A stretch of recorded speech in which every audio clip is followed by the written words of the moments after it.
يا شهر خير جئتنا اليوم تؤنس بيتنا رمضان ضيفا مثوبة بعد اشتياق زرتنا.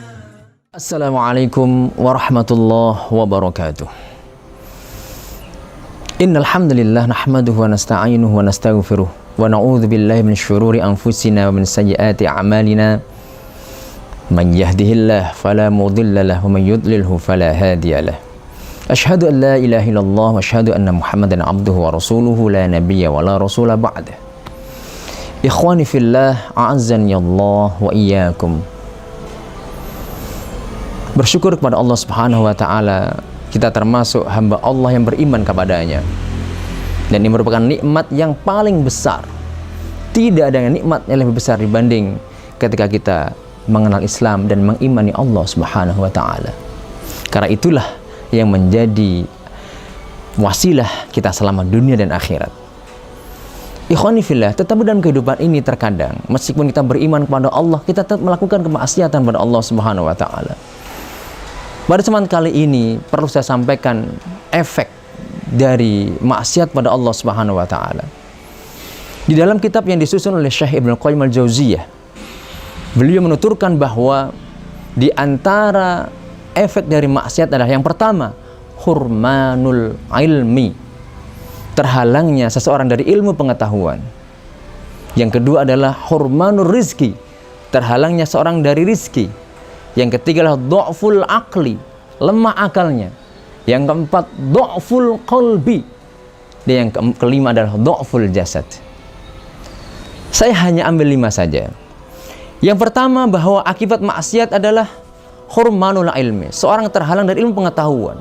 Dia sulit sekali mendapatkan ilmu pengetahuan walaupun dia begitu rajin belajar. Tetapi karena ada maksiat yang dia lakukan, ini menjadi penutup, artinya menjadi penghalang untuk mendapatkan ilmu. Suatu saat Imam Syafi'i rahimahullah menyusun sebuah syair yang ini merupakan pengalaman beliau. Beliau menuturkan dalam syairnya, syakautu ila waqi'in su'a hifdhi fa arsyadani ila tarkil ma'asi wa'lam bi annal ilma nurun wa nurullahi la yuhda lil 'asi. Aku mengadukan urusanku kepada guruku Imam Waqi tentang sulitnya aku menghafal. Kita tahu bahwa Imam Syafi'i rahimahullah adalah hafal Al-Quran 7 tahun. 7 tahun sudah hafal Al-Quran. Pada usia 12 tahun sudah hafal kitab Al-Muwatta. Betapa cerdas beliau, betapa kuat hafalan beliau. Tetapi beliau merasa hafalannya rada payah. Dan beliau mengadukan urusannya kepada Syekh Waqi, dan Syekh Waqi menjawab, farsyadani ila tarkil ma'asi, maka beliau menunjukkan kepadaku agar aku meninggalkan maksiat. Wa'lam bi annal ilma nur, ketahuilah ya Syafi'i bahwa ilmu itu cahaya, wa nurullahi la yuhda lil 'asi, dan cahaya Allah tidak diberikan kepada orang-orang yang bermaksiat kepadanya. Hurmanul ilmi. Yang kedua adalah hurmanur rizki. Di dalam kitab Ihya Ulumuddin, Imam Al-Ghazali mengutip hadis, innal abda la yahrumu rizqu bidzambi yusibu. Sesungguhnya seorang hamba akan terhalang rezekinya karena maksiat yang dia lakukan. Mungkin bisa jadi kita berharap hari ini dapat rezeki karena sudah ada yang menjanjikan akan memberikan uang kepada kita. Tetapi karena maksiat yang kita lakukan, bisa jadi itu akan tercegah dan tidak menjadi rezeki kita. Yang ketiga adalah du'ful aqli, lemah akal. Akalnya lemah, sulit memahami persoalan, akhirnya gampang menyerah, dan akhirnya dia putus asa dan tidak bisa menyelesaikan masalahnya. Yang keempat adalah du'ful qalbi, lemah mentalnya, gampang minder, gampang takut, karena banyak maksiat itu menyebabkan lemah hati. Dan yang kelima adalah du'ful jasad, fisiknya lemah, gampang sakit.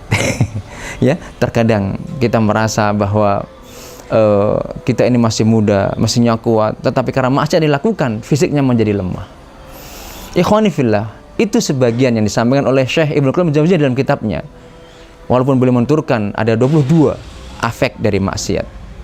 Oleh karena itu, ikhwani fillah, jangan sekali-kali kita bermaksiat pada Allah. Tetapi kita manusia biasa yang tidak mungkin lepas dari maksiat pada Allah. Maka setelah maksiat pada Allah, kemudian bertobatlah kita kepadanya dan mohon ampun kepadanya. Dan pastilah Allah akan mengampuni dosa-dosa kita apabila kita serius mohon ampun kepadanya. Demikian ikhwani fillah, semoga kita termasuk hamba Allah yang rajin taubat dan beristighfar sehingga kita berjumpa dengan Allah dalam keadaan tidak berdosa. Barakallahu li wa lakum. Assalamualaikum warahmatullahi wabarakatuh. يا شهر خير جئتنا اليوم تؤنس بيتنا رمضان ضيفك